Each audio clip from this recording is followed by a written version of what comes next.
Pero kailangan natin yan araw-araw. Correct. O, puntahan natin si dating DA Secretary Leonardo Montemayor. Siya po ngayon ng chairman ng Federation of Free Farmers. Good morning po. Kami po si Weng and Weng dito sa DCBB. Radyo na, TV pa. Good morning. Good morning, Weng and Weng. Good morning also to our listeners. Yes, sir. Salamat, Thank salamat. you. And viewers na rin po sa BB TV. Sir, meron ako kasi ako nabasa na article. Parang, di ba, kayo po tumututol doon sa naging desisyon ng gobyerno na babaan yung taripa sa imported rice para daw mapababa yung presyo sa mga palengke natin pagdating sa bansa ng imported rice na yan. Pero, meron po kayong plano na mag-file ng petition for TRO para po harangin yung desisyon na ito ng gobyerno? Pag-uusapan pa po naming mga grupo, bukas po, different groups po ito. Kasi itong recent decision po ng NEDA Board, ito lang Lunes, hindi lang po yung pagbawas po ng taripa o buwis sa imported na bigas ang tinalakay po dyan, na, kundi po pati po yung mais, yung pong baboy, at manok. Opo, may existing tariff cuts na po kasi dyan.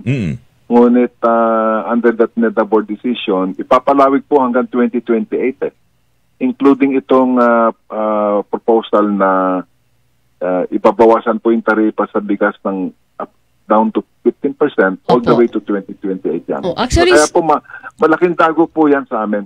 Okay. Pero, kailan po ninyo plano mag-file ng petition for TRO? Wala pang specific time kasi we will be making more or less the decision tomorrow. Tapos, ang malamang kasi, kailangan muna mag-issue ng executive order ng presidente. Para maging justiciable action, ika nga. Opo. Tapos, assuming na, example na lang, let's say June 2020, alam na lang, mag-issue siya ng TRO, I think meron pang publication requirement yan sa pahayagan. Opo. So siguro during that interim, habang hindi pa po effective, because hindi pa tapos yung publication period, baka doon kami pwedeng maghain ng petition sa korte. Opo. Ang dahilan kung bakit yan ay ginawa raw dahil para mapababa ang presyo ng bigas sa pamilihan. Dati 35. At ang target nila mapababa sa 29 to 30 pesos na lang daw. Yung 35%. Ngayon, binawasan pa ng 15%. Ano ho ba, di ba parang maganda naman ho tingnan siguro yan dahil bababa nga naman ang presyo. May nakikita ba kayong negatibong epekto nito at paano ang magiging negatibong epekto? Opo. Una sa lahat, Weng, gaya ng sinabi ninyo, magandang hangarin yan. Pero sa totoong mundo, malamang hindi po mangyayari. Bakit po? Mahilig kasi lalo na po yung NEDA na yan. Kaibigan ko naman si Secretary R.C. Balisacan, dati kong kanyan, Undersecretary o Assistant Secretary under DA. Pero I'm afraid nananaginip po na naman sila. Bakit po? Kasi po right now, mahal pa rin po yung imported rice yung presyo at wala pong ganyan pa rin mananatiling mahal. And then, yung yung piso po, humihina. So, dati, for the same kilo of rice, let's say we are paying 55 pesos per kilo, no? Sa imported rice in terms of dollar. Opo. Ngayon po, halos 59 na Yes. So, kahit nataptasan natin yung taripa down to 15, baka magkakaroon ng offsetting. So, hindi rin maisasalin po yung tariff cut into lower one. Opo, so hindi mangyayari yung sabi kasi mababawasan ng 5 piso o 7 piso. Oo. Imposible po yun, Secretary. Well, posible po sa panaginip. Pero sa tunay na mundo, medyo duda po kami na mangyari yan. Kasi, at saka isa pa, siyempre, ang isa pong direktang makikinabang dito, ay kung kay importer, masaya ka kasi imbis na 35% yung babayaran mong buwis doon sa inangkat mo na bigas, 15% na lang. Di natapisan po ng 20%. Opo. Mabuti kung itatransfer po nila yung pagtipid na yan sa ating po consuming public. Example na lang po yung karne po ng baboy, hindi pa yung binaba po yung taripa sa inakat na baboy. Ang pangako noon ay, makikinabang consumer kasi bababa rin ang presyo ng karne sa merkado. Hindi naman po nangyari. That has been the experience the past 4 years. Opo. The last 4 years, ganyan po yan. Walang epekto. Sabi ho, wala pa. In fact, mataas pa nga ang Totoo naman. Yung nabanggit nyo kanina, yung nabanggit nyo na kasi yung presyo ng bigas sa global market price nito, mataas. Sabi naman ho ng Kamara, si House Speaker ata, nagsabi ay yung polisiya naman, pwede naman balikan ulit. Tingnan natin, baka pwedeng i-revoke, di ba? Pag nakita ho na yung global market condition ay pag nag-improve na or mataas ang presyo na kuha sa abroad. Actually, yung epekto rin kasi nitong announcement natin na ibababa natin yung taripa sa bigas, ang naging experience din sa nakaraan, yung mga bansa na nagluluwas, nag-export ng bigas sa atin, bigla po nilang tinataas yung presyo nila. Ganon. Kasi syempre nakikita nila, yung Pilipinas, nagsisignal na bibili pa sila ng karagdagang bigas. So, ikaw yung seller, i-check up po yung presyo mo. Diba? So, yan po ang mga siguro, hindi inakalang mangyari yan, pero yan po ang mga nagiging epekto. Secretary, doon sa... Go ahead, sir. Opo. And then sa side naman po ng gobyerno, siyempre, pag binawasan mo yung taripa, delete din yung koleksyon ng Bureau of Customs. Opo, at yung delete po yung tinatawag na revenue collection. Tapos, lilit din yung ayuda ng gobyerno sa ating magsasaka. Kasi sa ngayon, under our rice tarification law, yung po kinokolekta ng customs sa imported na rice, napupunta po yan sa tinatawag na productivity measures sa mga rice farmers natin. Di ba ginagamit yan para yung nagdidistribute po ng libreng makinarya, libreng binhi, murang pautang mula po sa DBP at saka Land Bank at saka yung training.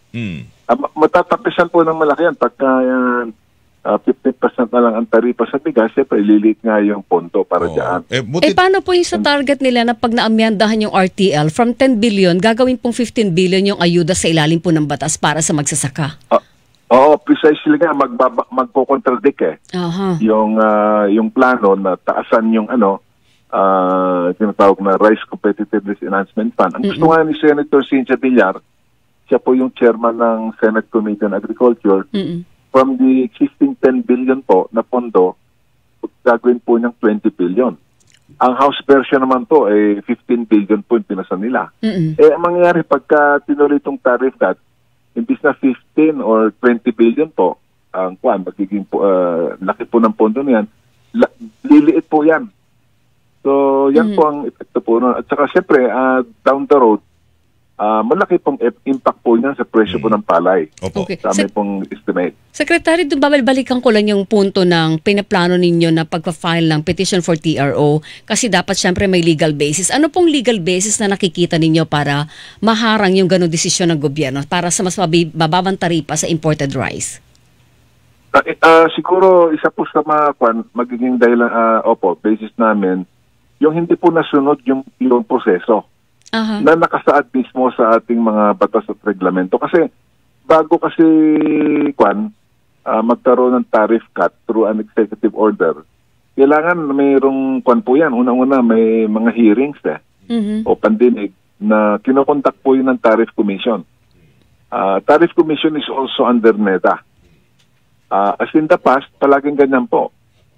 Pakikinggan ng Tariff Commission, yung punto de vista ng different stakeholders, including siyempre ang ating mga magsasaka.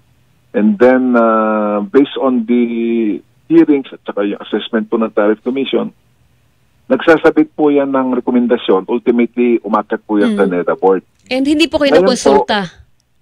Wala nga eh. Kaya baliktad po nangyari. Inuna po nila yung NEDA board without even going through the hearings ng Tariff Commission. Kaya yan po ang namin. Sa tingin namin, hindi po natupad ang batas. tungkol Pero, dyan. pero ganito, kasi ang hangad ho ng lahat, talaga ho yung mga mahihirap natin mga kababayan ay makabili ho ng mura-murang bigas. Yan. Oo, hindi yung panaka-naka lang sa Kadiwa Center. Bakit ho sa panahon na ito, naghahanap ang pamahalaan ng paraan, pero may mga kumukontra, kaya ho ng grupo ninyo, kontra dito. Ano ho ba nakikita nyo hong solusyon? Total, meron naman hong naibibigay, 10 billion ngayon na assistance. Yes. Pero bakit hindi pa rin ho bumababa ang presyo ng bigas? Basically, kasi mahal pa rin ang bigas hindi sa world market kundi dito sa ating yung domestic production. So kung talagang gugustuhin ng gobyerno na ma-afford po yung murang bigas, lalo na po sa ating mga kababayan na napakahirap po ang buhay, it can go into direct subsidy. Di ba? Kung gusto nila, ang presyo ngayon ay 50 pesos. Gusto mong babaan to, let's say, 45 per kilo. Di ibenta mo yung bigas ng NFA sa mura, pero i-target mo yan sa mga tunay na nangangailangan po ng ayuda ng gobyerno. Alright. So, subsidy. Oo, yun lang. Pero in the long run, baka naman mauwi tayo doon sa dati nating problema, Secretary, na nabaon tayo sa utang kasa subsidize ng NFA rice. Well, it's really a palliative o temporary measure, Weng. So, ang talagang pinakamagandang solusyon, palakasin natin yung ating kakayahan sa lokal na magparami po ng